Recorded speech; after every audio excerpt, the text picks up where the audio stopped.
আমি জানি না আমরা কত শত বছর পিছিয়ে আছি।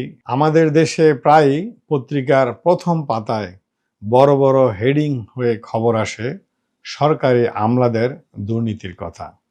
হাজার হাজার কোটি টাকা দুর্নীতি করেও বহাল তবিয়তে চাকরিতে থাকে, বহাল তবিয়তে সমস্ত সুযোগ সুবিধা পেয়ে থাকে। আর জাপানে মাত্র $8 জন্য চাকরি হারায়, $8 জন্য পেনশন হারায়।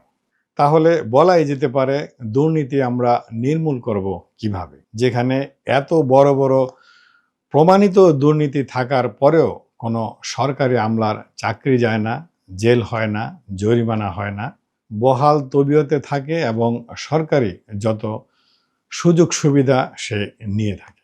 হতে পারে 2-4 জন আমলার ক্ষেত্রে সে শাস্তি হয়েছে এবং চাকরিচ্যুতি হয়েছে। প্রান্তিক আলোচনা আজ এ পর্যন্তই। ভিডিও ভালো লাগলে লাইক, শেয়ার, কমেন্ট করে কিছু সামাজিক কর্মকাণ্ড করা যেতেই পারে। ভালো থাকবেন।